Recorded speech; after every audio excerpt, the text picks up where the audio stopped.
Hi, I'm Mike Dennis, and we're back for part 6 of my scintillating life story. Anyway, if you're still with me, which I'm very glad, and I appreciate it very much. You're sticking with me all this way. When we left off in part 5, you may remember I had been in New Orleans for 6.5 years, playing at the Landmark Hotel on Bourbon Street. That gig, by the way, was and remains to this day the very high point of my career, the highest possible point of my career. And I'm very thankful to have been able to play in New Orleans on Bourbon Street at that hotel, in that piano bar, for all that time, and entertain so many thousands of people during those years. Anyway, along about August of '91, as you may remember, I said that the crime was rising in New Orleans and it was starting to encroach on the French Quarter. And not only that, they had changed the new management in the Landmark had changed the piano bar around and had drained all the life out of it. It was kind of a very antiseptic kind of place now. So I wasn't too thrilled about going to work there every night. So my girlfriend and I decided that we would leave and go to Key West.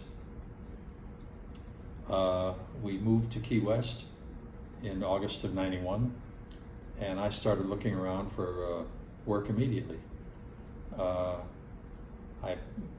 One of the first things I found was at a hotel called the Reach, which was kind of out of the main drag. It was not on the main drag, it was out of the way, but it was a very nice, exclusive tourist hotel. It was right on the water. And so I got a gig there, playing in the bar, which it serves as a holding pen for their dining room. And I was alternating with a guy who also came there about the same time I did. His name was Larry Smith, or as he became to be known, Larry Smith! Larry Smith! Right. And anyway, Larry played there alternating with me at the Reach for, I don't know, I want to say maybe a month or so.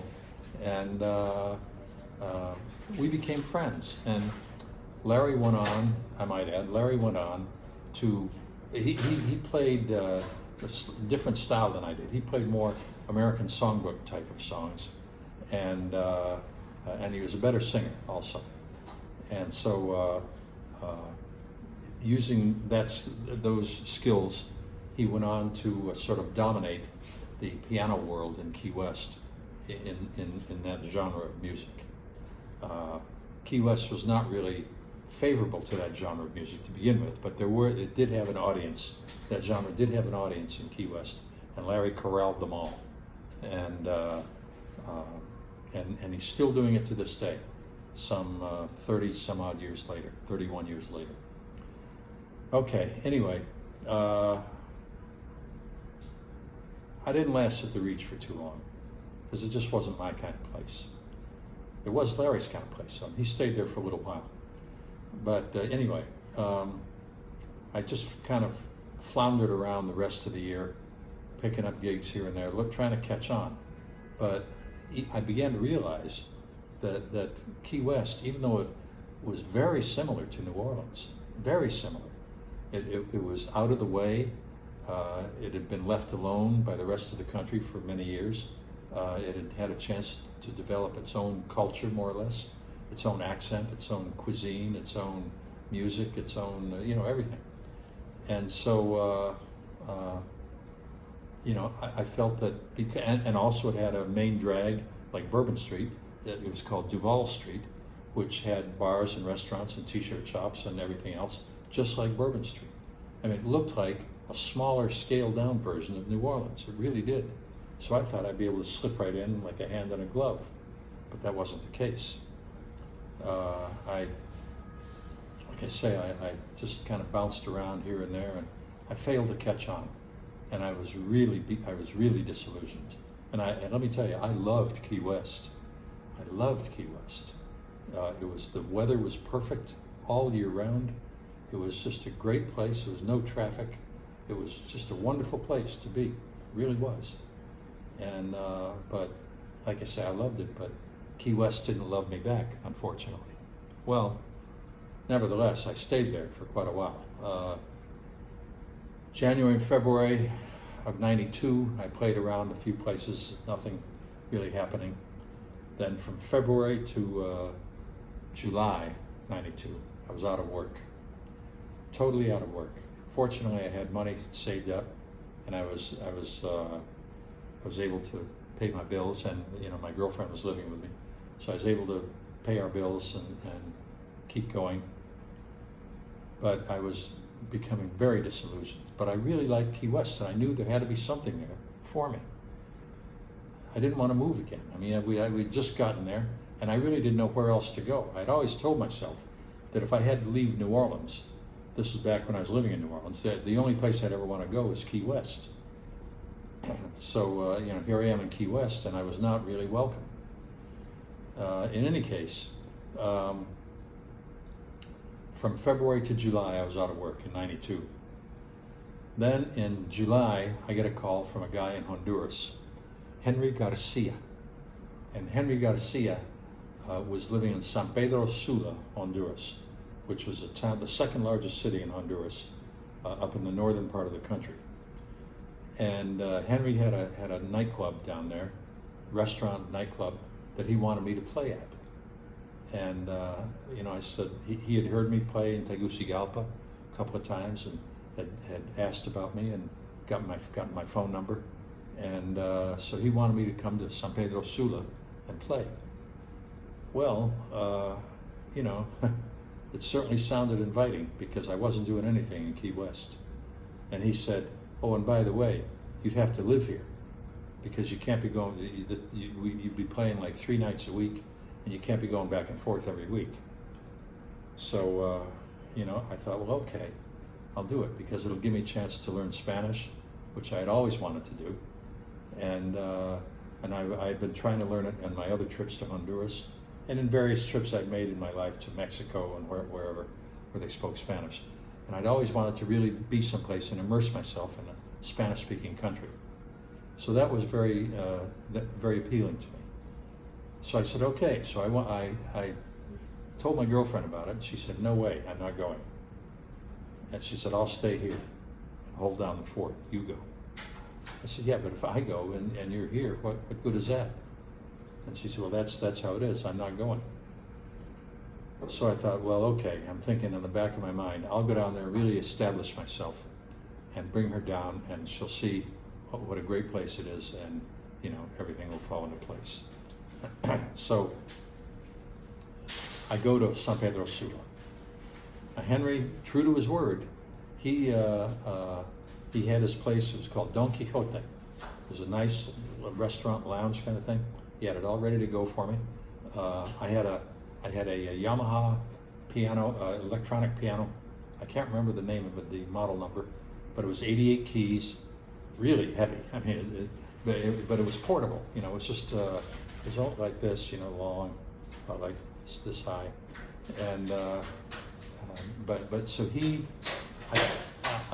built a stand for it. He had a guy there working for him, a carpenter, who built a stand and built a piano bar sort of extension around it to make it look like sort of a grand piano, and with seating for about 12 or 13 people. I mean, it was really big, and he even made the stools. Now this guy, this carpenter, bless his heart, he was just working with he didn't have any power tools. He's just working with a hammer and sandpaper and this kind of stuff, a saw, and so it took him about a month to get this stuff ready, and he was working day and night, and Henry was riding herd on him real hard, but he got it ready, and bless his heart, it turned out beautifully. I mean, it looked like a real piano bar with seats all the way around it, and my little Yamaha electric piano sitting there, and so I started playing there. Now, in the meantime, while it took him this month to do it, I started learning a few tunes in Spanish to help myself go over with the crowd so that I wouldn't be just another gringo coming down there, not knowing anything about the language. So I learned a few tunes in Spanish, and I even learned a joke in Spanish to tell the crowd. And so when I started, I opened the opening night. I went in and I sat down and played, and had a nice crowd in there, and everybody liked it. And and Henry patted me on the back, said, "You're doing a great job. Just keep it up." And so I kept going, and this went on until December, and right after Christmas, in fact.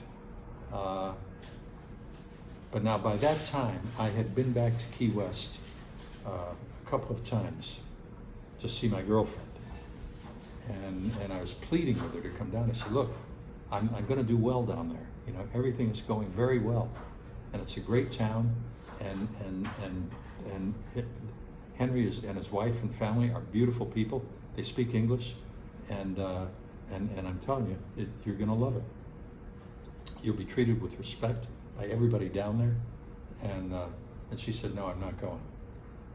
And that was her final word on the subject. So in December, I came back to Key West. I grit my teeth. I told Henry that I couldn't stay any longer. And he was disappointed, but I came back to Key West.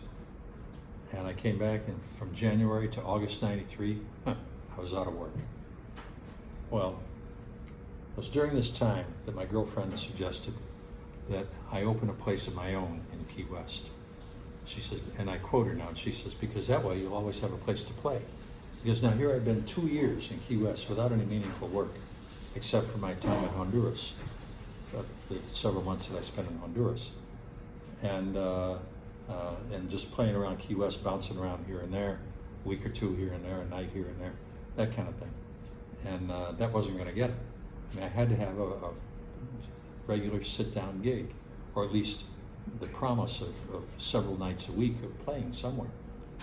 And all right, so she talks me into getting a place of my own, a piano bar, opening a piano bar, and playing there myself, and she would help run it. Well, I can only say that was probably the greatest mistake I ever made in my entire life, ever.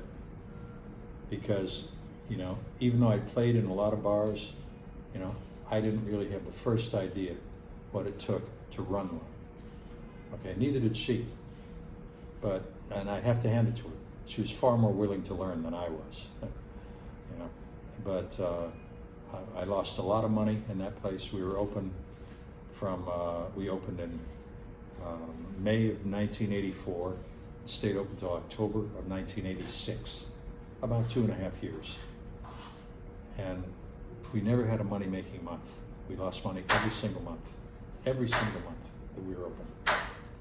Now, by this time, I had had other investments, and I was getting a modest income from these investments, and that was helping to cover the losses in the piano bar. The piano bar, by the way, was called CC Riders, which I love the name. My girlfriend came up with the name.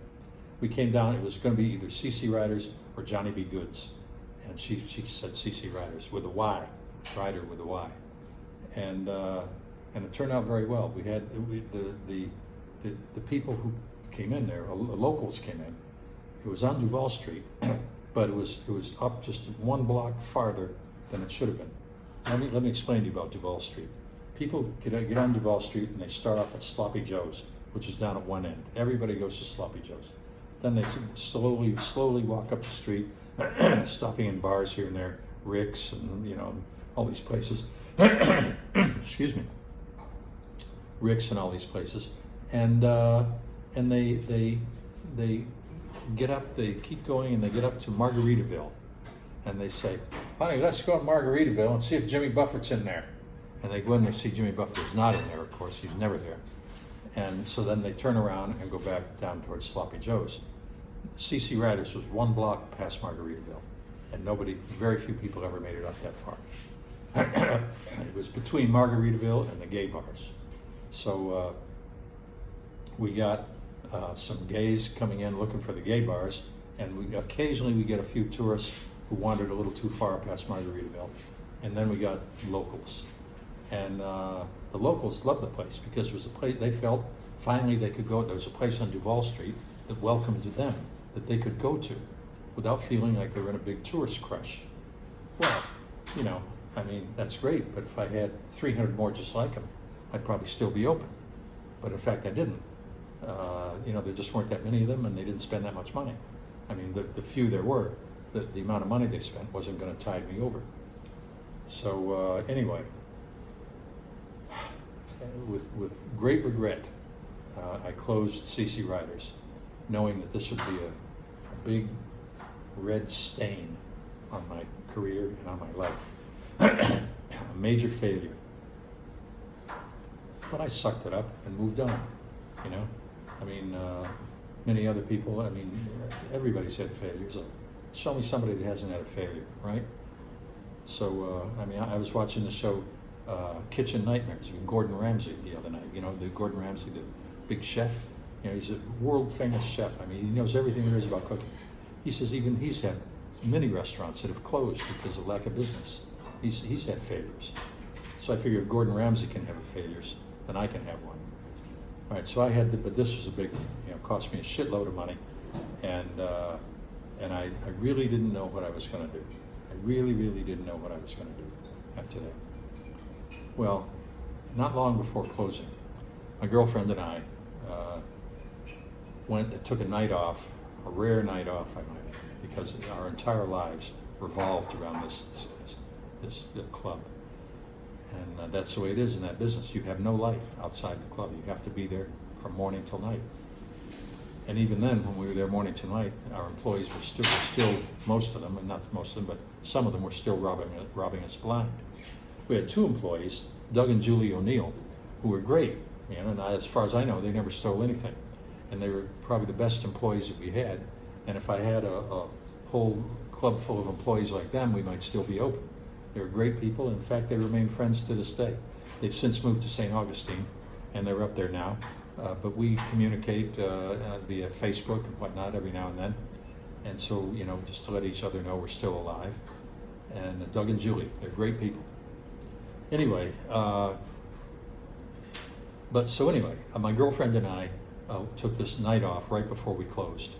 And we went out on a gambling boat that sailed out of Key West, up beyond the 3-mile limit. We went out, we had dinner, and watched the gambling action. I don't think I played any games. I don't think she did either. She didn't really know how to play them. But then I noticed they had a poker table, and but there was they had a dealer seated at it, but there was no players. So I go over and I said, "Is there going to be a game?" And he said, "Well, probably not, because we're out beyond the limit. No one has come in to sit down. But if there is, I'll let you know." So I said, "Okay." And they said, "And by the way, if there's no game, why don't you give me your number, and I'll call you the next time there is a game, because we usually know before we sail if there's a game." He said, "Do you live in Key West?" I said, "Yeah." I said, "Okay, that's great," because I played poker back when I was in high school and college, and and then when I moved to Houston, I played a little poker. It wasn't anything serious, but anyway, so. I gave the guy my number. All right, so the CC Riders closes, unfortunately, in October of '96. Then about a month later, my phone rings. It's a guy named Mike Fain. Mike Fain got my number from the dealer on the gambling boat, and he said that there was a card game that night, a poker game that night up in Tavernier, which is up in the Upper Keys, and he wanted to know if I would be interested in playing. I said, "Well, yeah, sure. What are they playing? What are the stakes?" And he said, "Well, you can bet up to $25 at any time." And then he said, "It's a $300 buy-in, but you would be seriously undercapitalized if you brought less than $1,000. Now, I kind of had to catch my breath here, because I'd never played for anything like that in my life, those kind of stakes. That was a lot of money, especially since I'm down and, I like this when I am with trying to make ends meet with CC Riders. But I figured it would be fun. So I went and got $1,000 out of the bank, converted it into 5s, 10s, and 20s. So with money in hand, Mike Fain came to pick me up, and we went up to Tavernier, and we got into the game. Now this poker game was, as Mike said, you could bet $25 at any time or any amount under that. And it got to be pretty expensive after a while, but I did pretty well. The game started at 7 p.m., went all the way through till about 8 o'clock the next morning. And I walked away from there winning just under $6,000. Now, I'd never made that much money, with the exception of the horse races. I'd never made that much money on any one night in my life, not even close. So, I told Mike on the way back home, I said, let's come back here again next Monday night. It was a Monday night game, a regular game they had. So he said, okay. So we went back, and long story short, over the next month and a half, I wound up winning about $25,000. Now, I thought at the time that it was because I was such a great poker player. Little did I know that I'd gotten incredibly lucky during these first few sessions. And I didn't have a losing session at all, but I did get very lucky. Now there were the players were just sort of average. There was one guy that was maybe on the above average, but everybody else was average or below average. And I was certainly below average because I hadn't played in years and I really didn't know that much about the game. But after winning that money, I said, maybe there's some money to be made here. Maybe this is just more than a one-time or 4 or 5 time effort. I should maybe look to other games and see what I can do. So I went out and bought a couple of poker books. They had, in those days, this was 96, they had a few books out by a few authors who were well respected in the poker world. And David Sklansky was one of them, and Mason, what was his name? I can't remember his last name. But anyway, Doyle Brunson was another one. So I bought a couple of these books, and I started reading up, really just to brush up on the game itself, because I knew that the games that we were playing at this Tavernier game, these were all dealer's choice, and that's really kind of a bullshit way to play poker, because it's one guy calls one game, another guy calls another game, and it's all different rules, and you never know. But when you're in a casino, or casino atmosphere, like a casino boat or a real casino, you play one game for one limit, one stakes, and that's the only game you play, and there's no variation from it. You play one hand, and the next hand is the same game, and you keep going, just play that same game every hand throughout the session. All right, so I studied up on Hold'em, Texas Hold'em, and 7-card stud. And I had already played those games earlier, like in high school and college, but I really didn't know anything about them. I didn't know anything about the finesse involved in the game, the ins and outs. So I learned about them, and I took my first foray into the gambling or the poker world when I went up to Key Largo and got on the gambling boat outside Key Largo. And it went out to the 3-mile limit, and they had poker on there every night. So now by now, CC Riders had closed. And I was just kind of scrambling around, just looking for some kind of gig, anything at all to pick me up from this horrible failure that I just endured. Well, winning $25,000 in poker went a long way toward, salving my inner feelings. So I went to Key Largo one night, and I went out on the gambling boat and sat down at the poker table. And it was, to my surprise, it was much like the players were about the same level as the players that I had just left in the Tavernier game, which is to say they were just average players or below average players. There was maybe one good player in the game. So I got in that game. It was 10-20 Hold'em, Texas Hold'em with a $10, $20 limit. That is, the first 2 rounds of betting were $10. If you wanted to bet, you had to bet 10. If you wanted to raise, you had to make it 20, and so on, 10, 20, 30. $10 increments. Then the last 2 rounds of betting were $20 increments. So the pot could get pretty good size in a hurry in this game. I mean, good size, at least for me, because I was the level I was at the time. So that first night, I think I won maybe $400. That wasn't anything like what I was doing in the Tavernier game, where I was winning thousands, but at least 400 was pretty good, considering it was organized casino poker, using real casino chips and everything. So, and with a real professional dealer, and so I thought I did pretty well. Anyway, long story short, I play a few more of these games on the Key Largo boat, and I may have lost one or two sessions, but I basically won a few $1,000s more over the next couple of months. All right, so anyway, excuse me 1 second here.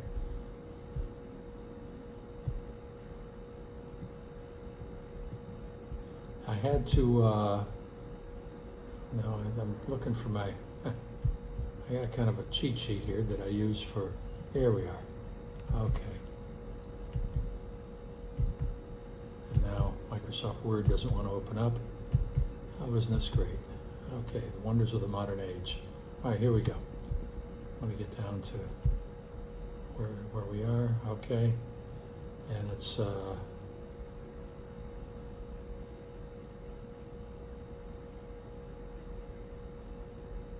1996. I'm playing poker. So in December of '96, I get a gig at the local Ramada Inn in Key West, 5 nights a week. And they had a lounge there. And at the time, I believe all Ramada Inns were required to have a lounge with live entertainment. So they got me, and they had this lounge, and it was pretty dreary. Nobody showed up. I mean, I couldn't draw any crowds out there, but the only people I got were people staying in the motel. And even then, those people that didn't want to go downtown to walk around Duval Street and see Key West. So, but I did meet some interesting people in that lounge, and I was there from December '96 through May of 1998, almost 2 years, about a year and a half. I do want to mention, and I forgot to mention this, that back in 1993, this is important that I mention this, before, I should say, while CC Riders was under construction, before CC Riders was under construction, I called my friend Jimmy Shahardy, the guy who had got me the gig at the Landmark Hotel in New Orleans on Bourbon Street. And I told him that I was going to open a place here, and I asked him if he had any advice. And he said, I can give you advice, but how about if I come down there and supervise the renovation for you? Because I had a lot of renovation to do in this building. And I had a construction crew all ready to go, and Jimmy volunteered to come down. And let me tell you, Jimmy Shahardy, may he rest in peace, the one thing that he could do better than anybody was he could renovate vacant buildings into completely finished restaurants and bars. He could even look at a vacant lot, and he could picture the finished restaurant right down to the design of the napkins and the silverware and the glassware hanging from behind the bar, and the composition of the bar and everything under the floors. He knew everything. He could see everything, and he had this vision, and he executed it, and he pulled it off every single time. He built these places, and he just pulled them off like magic. Now, he started construction. He came down in September of 1993 and started the construction. And it was along about this time I got a call from a booking agent in Miami who wanted me to come sub for a guy who was playing on a cruise ship. He had just been fired, and they wanted me to sub for him. He had another, I think, 3 or 4 weeks to go on his contract. So would I do it? And I said, well, yeah, of course. So I went up. The ship was docking in Miami on a particular Saturday, I believe. I went up there, got on the ship, and I wasn't really sure, how it would be. I had been on a cruise before, and it was wonderful. You're treated like royalty. It's great, but I wasn't really sure how it would be to work on a cruise ship. I thought I would, go in, play my gig, and then I'd have to, run out of the room and go back downstairs and resume rowing or something. I don't know, but anyway, I got on the ship, and when you get on a cruise ship, for the first time. You get your suitcases, all your stuff, and people are running around, and you're in this big room, and everybody's running around and yelling and screaming, and getting everything organized. And I said right away, I said, I hate this. I know I'm going to hate this. Well, they showed me to my cabin, and I had my own cabin. Thankfully, I didn't have to room with anybody. It didn't have a window, but that is okay. I'm not going to complain. I had my own cabin. I had privacy, which was all I really wanted. And then they showed me where to set my equipment up. They showed me the lounge. I went in the lounge. I set my equipment up, and they had a nice grand piano there, and it was elevated. It wasn't a piano bar situation. The piano was elevated behind the bar, so I wasn't really close to anybody, but the room itself was pretty good. Seated maybe 150 people, so it was a pretty good sized room. And I said, okay, well, this is all right. And I got to learn the rules of the boat, and it wasn't bad at all. You could fraternize with the passengers. You didn't have to go back downstairs after you got done. The only thing you couldn't do was you couldn't sit on a bar stool. For some reason, they had a big thing about musicians sitting on bar stools. You couldn't do that. But other than that, I was free to do just about anything I wanted, which was great. All right, well, my first night there, I had a big crowd, and I went over fantastic. They just loved every minute of it, and they were cheering and yelling and whooping, and this went on. It really went on every night I was there. But for the first 2 or 3 nights it went on. Eventually, the entertainment director, I forget what they called him, casino host or cruise ship host or something like that. Anyway, he came in. He was the guy who was responsible for me. He was the guy that I answered to. And he came in to hear me play and saw what was going on.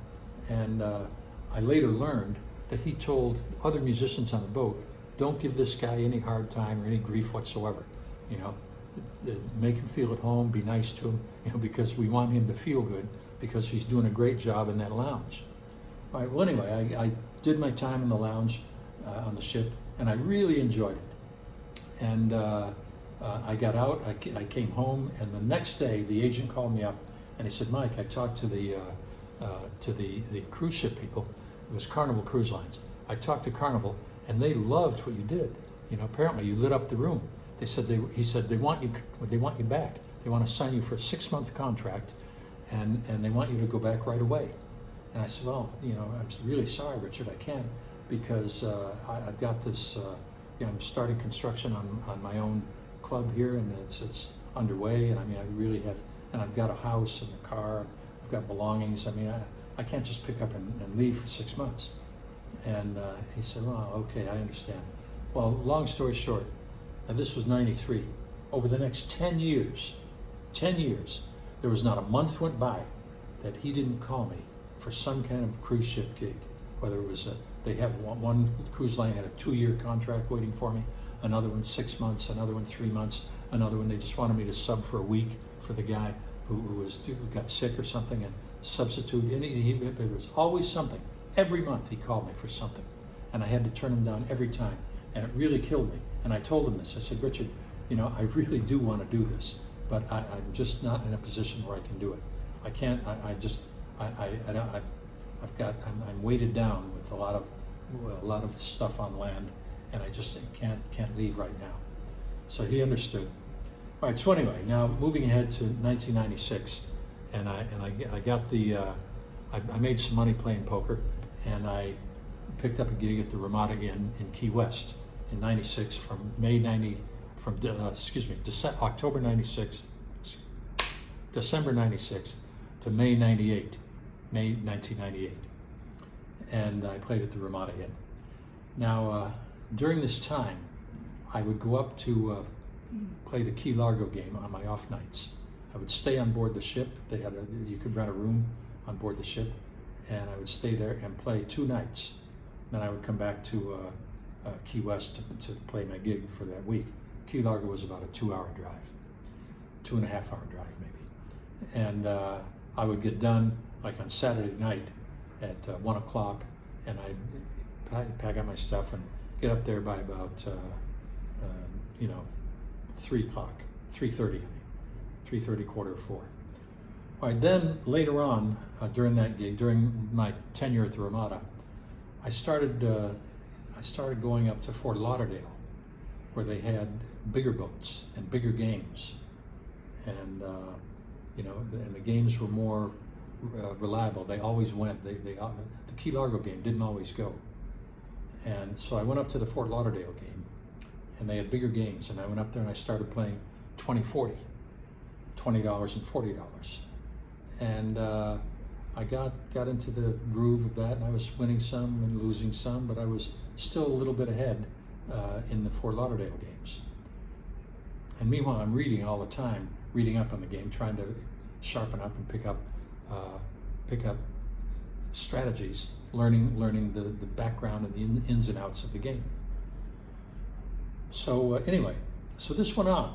Now, after I left the Ramada Inn closed in May of 1998. So I left, and between then, May 1998 and June 2002, I devoted my energies to poker. I only played a handful of dates around Key West, and among them were what became known as the Larry Smith Sunday Showcase.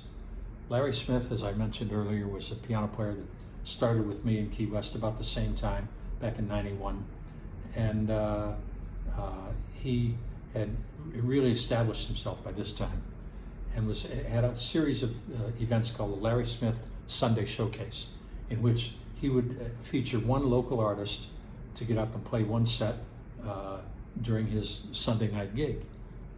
And before the artist got up, I see the artist would show up and other artists would show up, and before the artist got up, the featured artist got up, there would be others there, myself included, and he would get each one of us up to do a little thing, a couple of songs before the featured artist got up and did a 1 hour set.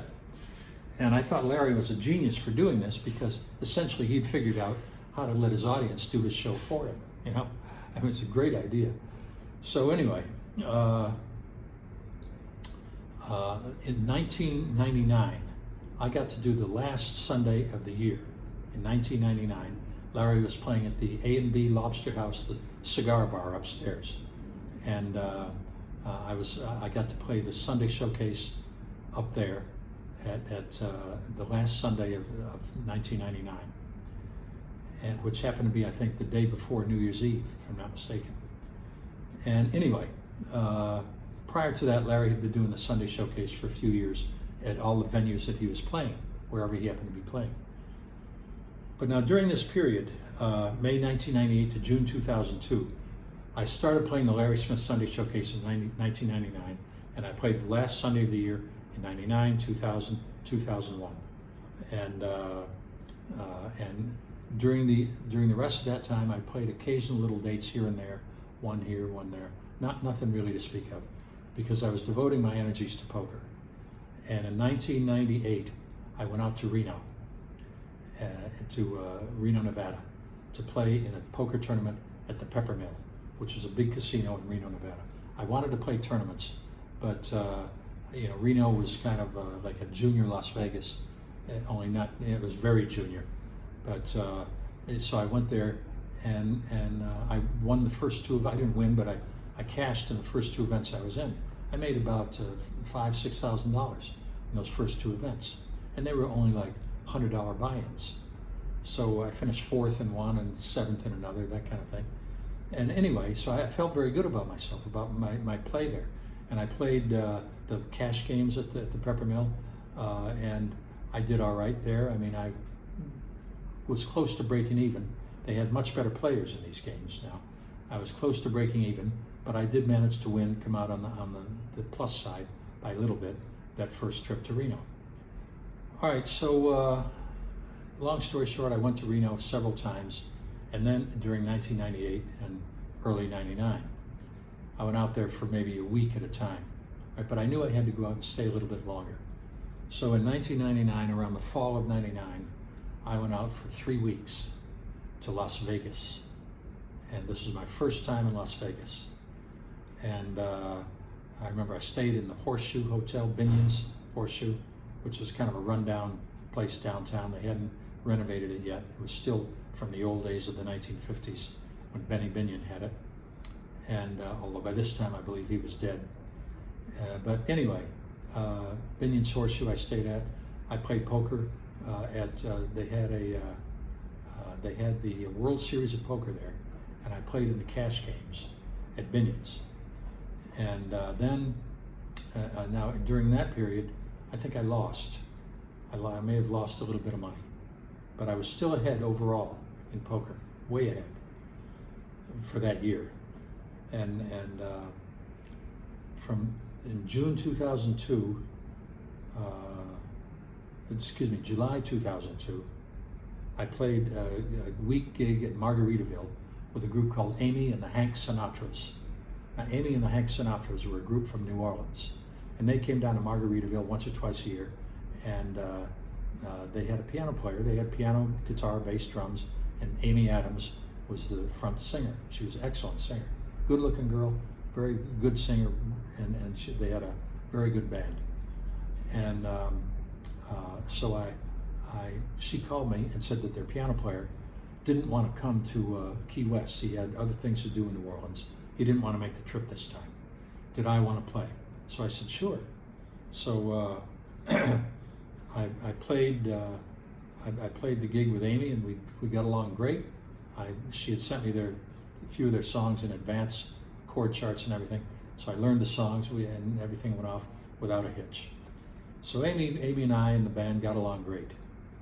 All right, so anyway, I continued playing poker, and during the entire 2000s, I might add, I played the last Sunday of every year in the Larry Smith Sunday Showcase.